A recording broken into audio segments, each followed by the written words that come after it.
out a couple of weeks ago, I think, or maybe a month ago, with a statement on the relationship of corn ethanol and corn subsidies to food prices. And can you tell us a little bit about that? Give us a little background on that whole situation, and then on what you feel is the way forward. Well, I'm the co-chair of the House Hunger Caucus, and so I mean, one of my passions, one of my causes is eliminating hunger not only in the United States but around the world. And and in our zest to try to find ways to become more energy independent, we're not always being particularly thoughtful. And all of a sudden, corn ethanol has kind of taken on a life of its own. Well, the problem is the price of corn has risen significantly because of that. Because we're using more and more corn for this corn ethanol. So the price of corn feed has gone up. So the price of chicken has gone up. The price of eggs has gone up. Milk has gone up. The price of beef has gone up. And and we're just beginning. And Congress has kind of picked a winner and said, look, let's invest more in subsidizing corn ethanol. Well, the result of that is a lot of farmers are saying, hey, look, I can make money here. Let me grow corn for corn ethanol. And again, it's pushing the prices up, not only in the United States but around the world.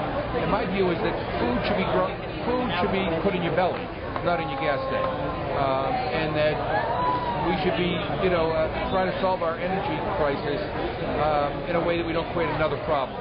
And so, I'm all for biofuels, but the second-generation biofuels. I mean, I think switchgrass. I think turning waste into fuel. I'm a big proponent of solar and wind and tidal and fuel cell technology. But I think corn ethanol is a dangerous road to go down. Now, some people say it's just a transition. Well, the problem is when Congress starts funding something like a bad weapon system, for example.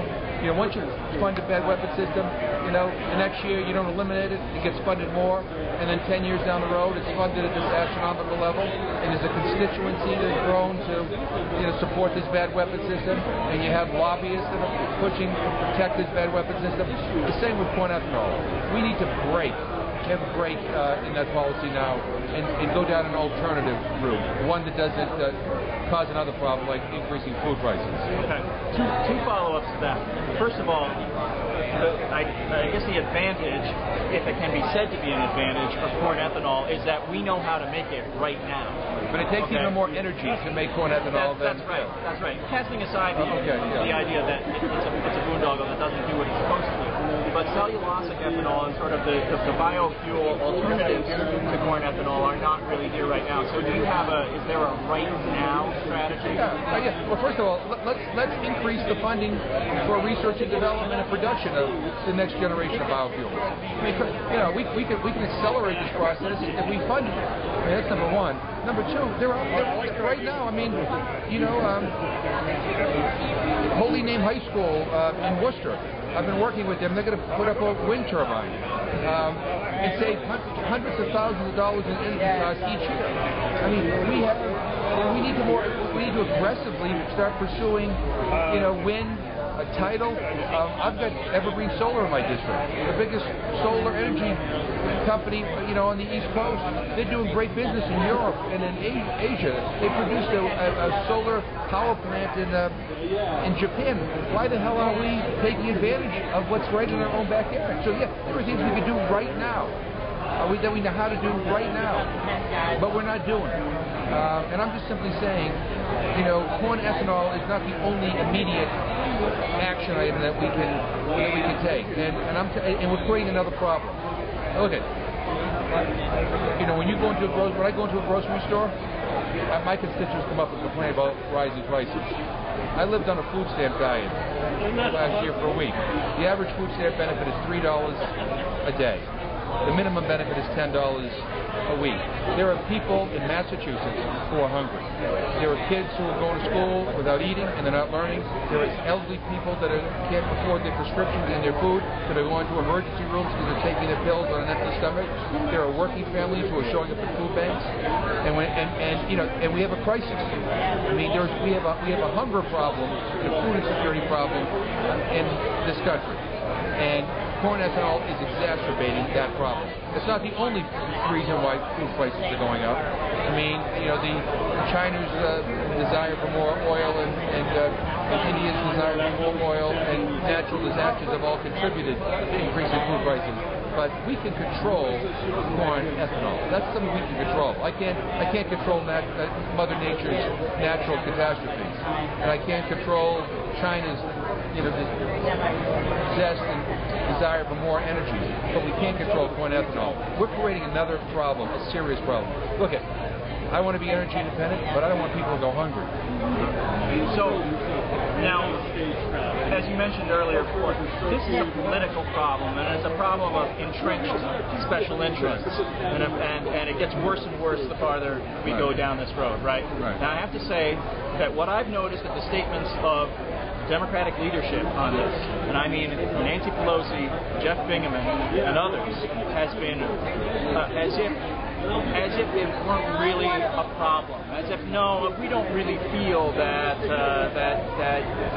using corn for fuel actually affects food prices, when in fact there's abundant evidence to the contrary. So there's a political inertia problem, and how do you address that? Well, you're right. I mean, we need to move more dramatically to change our policy. Look, Speaker Pelosi, to her credit, has encouraged incentives, away from corn ethanol into this new kind of second generation biofuels. But look, as we gather at this convention, I'm hoping the Democrats and I'm hoping that Barack Obama will be bold and clear in articulating an energy policy that is a dramatic departure from what we're doing. Let me just interrupt you. Have you seen that boldness on the issue of corn ethanol from Barack Obama? No, not yet. No. And I'm worried a little bit, quite frankly, by our parties, our Democratic parties' kind of willingness to move more toward drilling. I mean, look, it's nuts. I mean, it's such a hoax, the American people, that somehow drilling is the way to our energy independence and our energy security. Drilling is a 1950s solution to a 21st century problem. I mean, we need to be honest with the American people. What we need, quite frankly, is the stuff that Al Gore's talking about. It's not easy. Change is not easy. Even little change is difficult. When changing from real cream to Cremora is challenging for some people. I mean, it's just the way life is. But we are at that's change we can believe in. We were at a point. That's cream we can believe in. But we were at a point, I think, where if we don't make kind of bold and dramatic shifts in our energy policy and do things vastly differently, then I think we're not going to transition to the kind of energy independence that everybody's talking about. And my worry here, I think the oil companies are playing games with us. They're lowering their prices a little bit. Bit by bit, gas is going down. Probably go down even more by election day. I think they're going to try to see if they can manipulate the prices so that it won't be an issue. And it's very easy for people to kind of get lulled into, prices went down a little bit, so let's just we can lay off of all this.